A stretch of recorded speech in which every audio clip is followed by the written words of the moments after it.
For as long as you can remember, you've probably been told this. The secret to fat loss is simple. Just eat less and move more. It sounds logical, it sounds easy, and it's repeated so often that most people accept it without question. But if it were really that simple, why is it that almost every diet ends in failure? Why do so many people lose weight, only to gain it all back? Sometimes with even more fat than before. And why do some people eat a lot but stay lean, while others barely eat and still struggle with weight? Today I'm going to break down the truth behind this fat loss myth, explain why it fails millions of people, and show you the real way to lose fat and keep it off for life. This advice, eat less, move more, didn't appear out of nowhere. It became popular in the 1970s and 80s. When researchers simplified weight loss into a neat little equation, calories in versus calories out. In theory, this is true.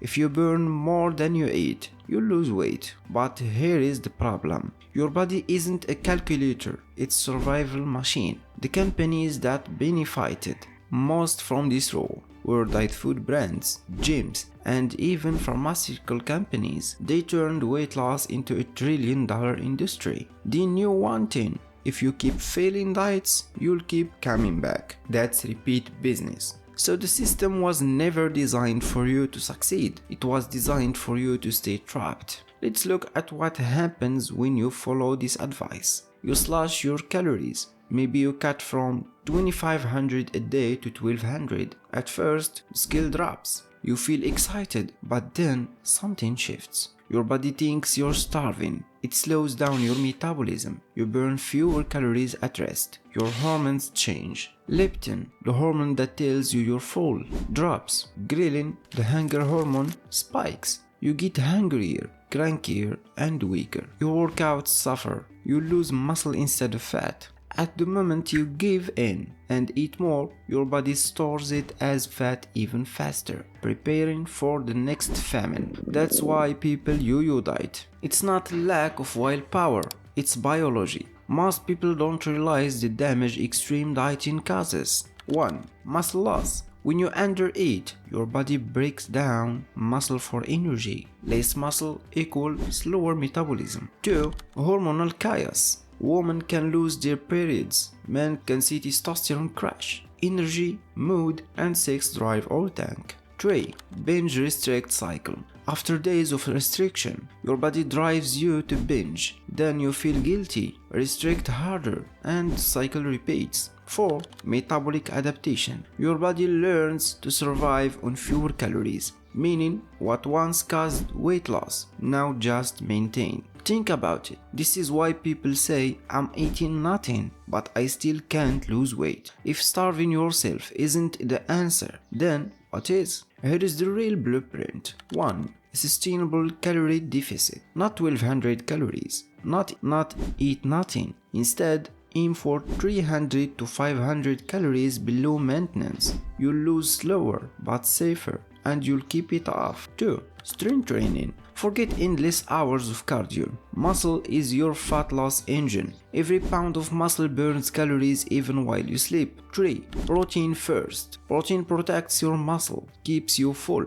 and boosts recovery. Aim for at least 1.6 to 2 grams per kilogram of body weight. 4. Daily movement. Walking, standing, taking stairs. These burn more calories than you think. This is called NEAT, non-exercise activity thermogenesis, and it often makes the biggest difference. 5. Sleep and stress. Poor sleep makes you hungrier and slow fat loss. Stress raises cortisol, which encourages fat storage. You notice something? None of these are extreme. They're consistent, sustainable, and realistic.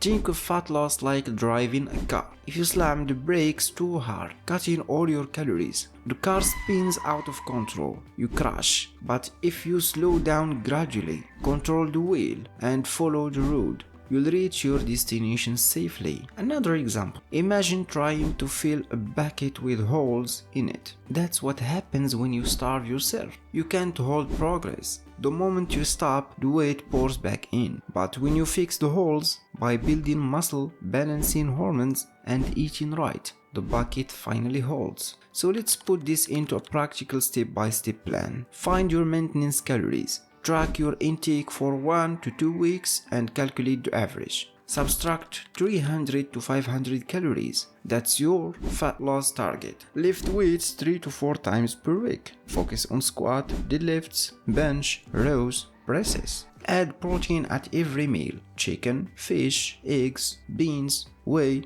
Greek yogurt. Walk 7 to 10,000 steps daily. It adds up. Prioritize recovery, sleep, hydration, stretching. Be patient. 0.5 to 1% body weight loss per week is perfect.